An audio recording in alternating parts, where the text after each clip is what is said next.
In the summer of 1912, a happy family from Louisiana went on a fishing trip to a nearby lake. Little did they know that this trip would change their lives forever and spark one of the most baffling mysteries in American history. This is the story of the disappearance of Bobby Dunbar and the boy who came back. Bobby Dunbar was the first son of Percy and Leslie Dunbar, a well-to-do couple from Opelousas, Louisiana.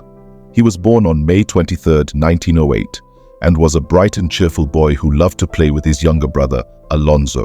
On August 23, 1912, the Dunbars decided to take a day trip to Swayze Lake, a popular spot for fishing and picnicking. They were joined by their friends, the Wimbleys, and their children. Bobby, who was 4 years old at the time, was eager to explore the surroundings and have fun with his friends. Leslie Dunbar kept a close eye on her son as he wandered around the lake, chasing butterflies and picking flowers. She was a devoted mother who had almost lost Bobby to typhoid fever when he was a baby. She was determined to protect him from any harm. But then, something terrible happened. Leslie realized that she had not seen Bobby for a while. She called out his name, but there was no answer. She panicked and ran to the other side of the lake where Percy and the Wimbleys were fishing. She asked them if they had seen Bobby, but they had not. The Dunbars and the Wimbleys searched the entire area, hoping to find Bobby hiding or playing somewhere. But there was no sign of him. They feared that he might have fallen into the lake, or been taken by an alligator, or kidnapped by a stranger. They alerted the authorities and a massive manhunt began. The disappearance of Bobby Dunbar made headlines across the country. Thousands of people joined the search, combing the woods, the swamps, and the nearby towns. The police used bloodhounds, dynamite, and even hypnotism to try to find clues. The Dunbars offered a reward of $1,000 for any information leading to Bobby's return. But nothing worked. Bobby Dunbar seemed to have vanished without a trace. The Dunbars refused to give up hope. They prayed, they cried, they waited. They clung to every rumor, every sighting, every false lead. They traveled across the state, following any possible lead. They even consulted a psychic, who told them that Bobby was alive and well and living with a dark-haired woman. But none of these leads panned out. As the months passed, the chances of finding Bobby alive grew slimmer and slimmer. But then, a miracle happened. 8 months after Bobby's disappearance, the Dunbars received the news they had been waiting for. A boy matching Bobby's description had been found in Mississippi in the custody of a traveling handyman named William Cantwell Walters. Walters claimed that the boy was his nephew, Charles Bruce Anderson, the son of a woman who worked for his family. But the authorities were suspicious and arrested Walters on charges of kidnapping. The boy was taken to a nearby orphanage, where he was examined by a doctor. The doctor noted that the boy had brown eyes, light hair, and a mole on his neck, just like Bobby Dunbar. He also had scars on his foot and his toe, which the Dunbars said were caused by a kitchen accident and a pig bite. The doctor concluded that the boy was indeed Bobby Dunbar. The Dunbars rushed to the orphanage, eager to reunite with their long-lost son. But the reunion was not as joyful as they had expected. The boy did not seem to recognize them or respond to their calls. He was shy, quiet, and scared. He did not act like the lively and cheerful Bobby they knew. Leslie Dunbar was unsure if the boy was really her son. She noticed that he had a different voice, a different laugh, and a different personality. She also noticed that he had a different eye color, a different ear shape, and a different birthmark. She wondered if she was making a mistake, if she was taking someone else's child. Percy Dunbar was more confident that the boy was his son. He pointed out the moles and the scars that matched Bobby's. He also pointed out the boy's resemblance to his brother Alonzo and his grandfather. He convinced Leslie to take the boy home and give him time to adjust. The Dunbars left the orphanage with the boy, who they called Bobby. They were greeted by a cheering crowd, who celebrated their happy ending. The newspapers hailed the boy as Bobby Dunbar, the boy who came back from the dead, but not everyone was convinced. William Walters, the handyman who had been traveling with the boy, insisted that he was innocent. He said that the boy was not Bobby Dunbar, but Charles Bruce Anderson, the son of Julia Anderson, a poor and unmarried woman who worked for his family in North Carolina. He said that Julia had given him permission to take the boy with him while she looked for work. He said that he loved the boy like his own son and that he would never kidnap or harm him. Julia Anderson, the woman who Walters claimed was the boy's mother, also came forward. She confirmed Walter's story and said that the boy was her son, whom she called Bruce.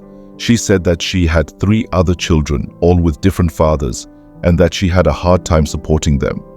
She said that she had trusted Walters to take care of Bruce and that she had never intended to lose him. Julia Anderson was taken to the orphanage, where she was given a chance to identify the boy. But the authorities did not make it easy for her. They showed her 5 different boys, one of them being the boy in question. They also gave her only a few minutes to make her decision and did not allow her to touch or talk to the boys. They hoped that she would fail the test and prove that she was not the boy's mother. But Julia Anderson did not fail the test. She looked at the boys and immediately recognized her son. She pointed to him and said that he was Bruce. She asked to hold him and hug him and kiss him, but the authorities denied her request. They said that she had made a lucky guess and that she was lying. Julia Anderson was heartbroken. She cried and pleaded for her son, but no one listened to her. She had no money, no lawyer, no friends. She was a poor, single, and illiterate woman who had no chance against the wealthy and influential Dunbars. She was portrayed as an immoral and unfit mother who had abandoned her son. She was ignored, ridiculed, and shunned. The Dunbars, on the other hand, were confident and triumphant. They had the boy, the money, the lawyer, and the public opinion on their side. They had witnesses, doctors, and relatives who testified that the boy was Bobby Dunbar.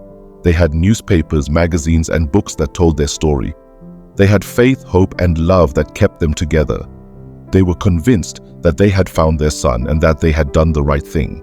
The case of Bobby Dunbar and the boy who came back went to trial in April 1914, almost 2 years after Bobby's disappearance. The trial was a media sensation, attracting reporters and spectators from all over the country. The main question was, who was the boy?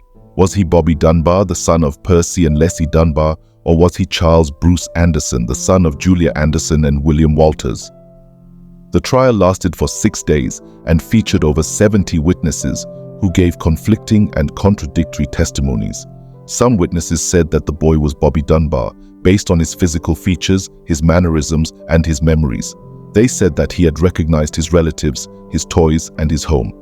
They said that he had gradually regained his personality and that he was happy with the Dunbars. Other witnesses said that the boy was Charles Bruce Anderson, based on his voice, his accent, and his behavior.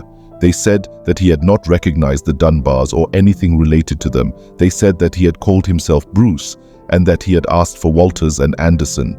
They said that he had been unhappy and depressed with the Dunbars. The trial also revealed the dark and disturbing aspects of the case. It was revealed that the boy had been abused, neglected, and exploited by both sides. He had been beaten, starved, and threatened by Walters, who had used him as a tool to earn money and sympathy. He had also been brainwashed, manipulated, and isolated by the Dunbars, who had tried to make him forget his past and accept his new identity. The boy himself was the most important witness, but also the most unreliable one. He was too young, too traumatized, and too influenced by the people around him. He gave different answers to different questions, depending on who asked them. He sometimes said that he was Bobby Dunbar, and sometimes said that he was Bruce Anderson. The jury had a difficult task of deciding the fate of the boy and the people who claimed him. They had to weigh the evidence, the testimonies, and the emotions. They had to consider the law, the justice, and the morality. They had to choose between 2 families, 2 stories, and 2 identities. They had to answer the question, who was the boy?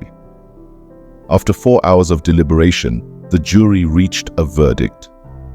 They found William Walters guilty of kidnapping Bobby Dunbar and sentenced him to life in prison. They also awarded the custody of the boy to the Dunbars and denied any rights to Julia Anderson. They declared that the boy was Bobby Dunbar and that he belonged to the Dunbars.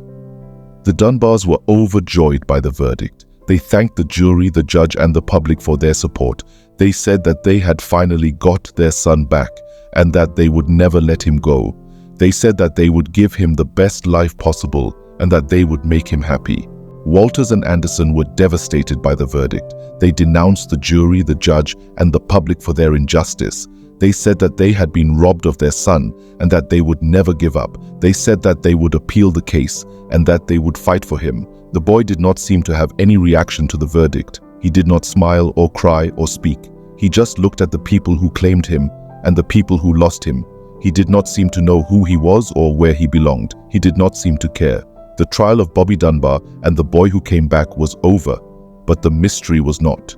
The question of who the boy was remained unanswered and haunted the lives of everyone involved.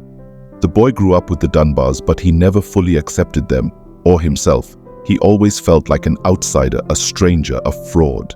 He always wondered about his past, his true identity, and his real family. The boy lived as Bobby Dunbar Jr. and had 4 children of his own.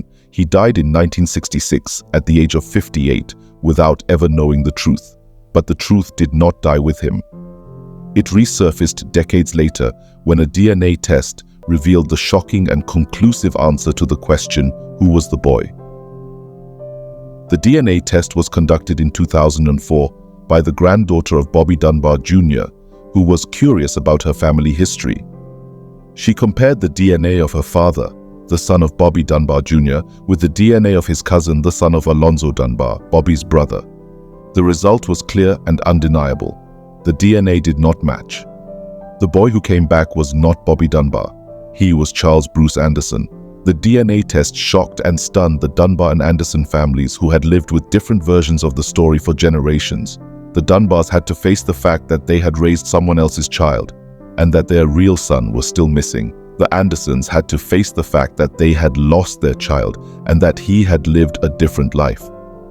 Both families had to face the fact that they had been lied to and that they had been living a lie.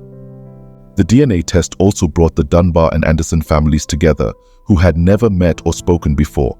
They shared their stories, their memories, and their emotions. They learned about each other and about themselves.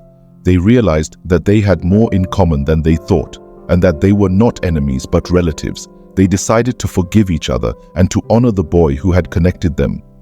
The boy who came back from the dead, the boy who lived as Bobby Dunbar, the boy who was really Charles Bruce Anderson, the boy who was loved by 2 families, the boy who was lost and found. This is the end of his story, but not the end of his legacy. He lives on in the hearts and minds of those who remember him and those who seek the truth. He lives on as the boy who came back.